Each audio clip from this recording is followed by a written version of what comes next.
Bonjour, alors aujourd'hui on passe à l'histoire qu'a choisi Marius, c'est-à-dire la Reine des Neiges.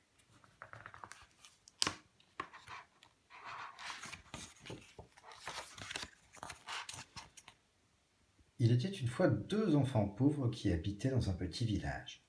Le jeune garçon se nommait Kay et la petite fille s'appelait Gerda. Ils s'aimaient beaucoup et s'entendaient comme frères et sœurs. Chaque jour, ils jouaient ensemble dans un petit mais merveilleux jardin rempli de roses.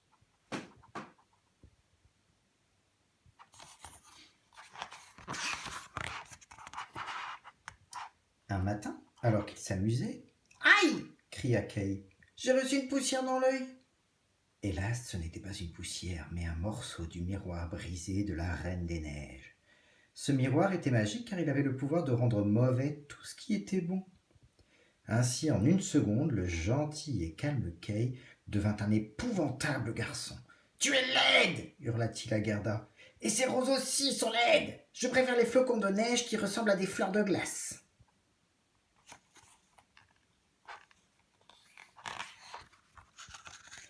Les mois passèrent et Kay devint de plus en plus méchant. Un jour d'hiver, il se rendit au village. Une femme très belle l'attendait sur un grand traîneau. C'était la terrible Reine des Neiges. Elle fit monter Kay à côté d'elle, le couvrit de son manteau, l'embrassa et l'emporta dans un tourbillon de neige.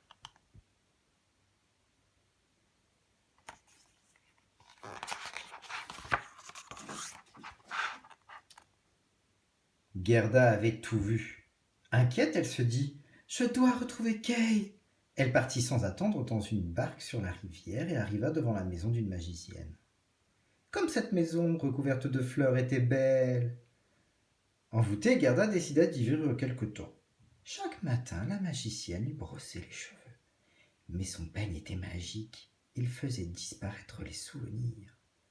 Alors Gerda oublia son ami Kay.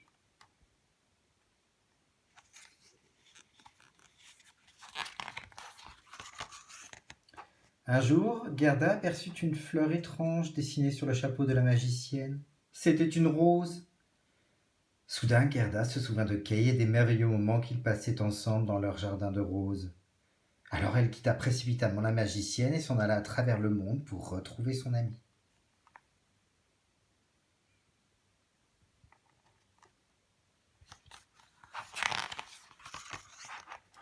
En chemin, Gerda rencontra un corbeau. Quoi, quoi, je sais où est ton ami. Croissa-t-il. Et l'oiseau conduisit la petite fille dans le château où vivait un jeune garçon. Mais hélas, ce n'était pas Kay. Déçue, Gerda se mit à pleurer à chaudes larmes. Très ému, le corbeau lui avoua.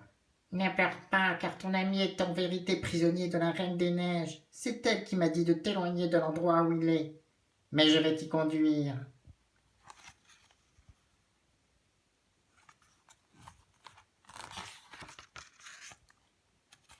La Reine des Neiges, qui voyait tout dans son miroir, entra dans une terrible colère en regardant la scène entre le corbeau et Gerda.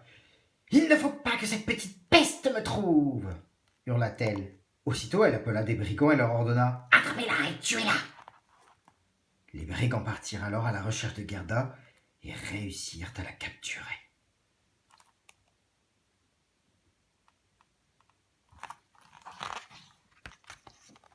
Au lieu de tuer Gerda, le chef des brigands la fit prisonnière dans le grenier de son vieux moulin en ruine. Soudain, une petite voix demanda. Qui es-tu? C'était Zelda, la fille du chef des brigands qui était venue la voir. Alors Gerda lui raconta toute son histoire. Tu es belle comme une princesse, dit Zelda. Je vais t'aider. Prends ce renne. C'est mon plus fidèle ami. Il te conduira au pays des neiges.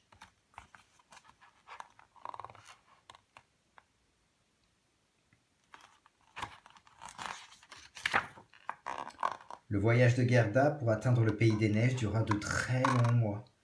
Un jour enfin, elle arriva devant le château de la Reine des Neiges au milieu d'un paysage désolé. Quel endroit effrayant, pensa Gerda, grelottant de froid et de peur. Les murs du château étaient de glace et ses fenêtres étaient de givre.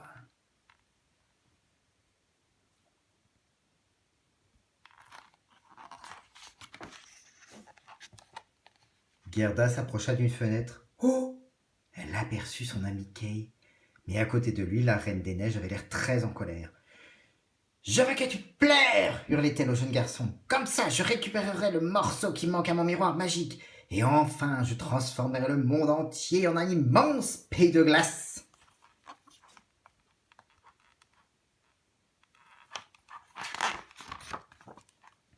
Malgré le danger, Gerda surgit d'un bond dans la pièce et sauta au cou de son ami. Elle pleurait à chaudes larmes. Celles-ci coulèrent sur la poitrine du jeune garçon et entrèrent dans son cœur, et la glace qui l'entourait se mit à fondre. Ému, le petit garçon se mit à pleurer, et l'éclat du miroir magique jaillit.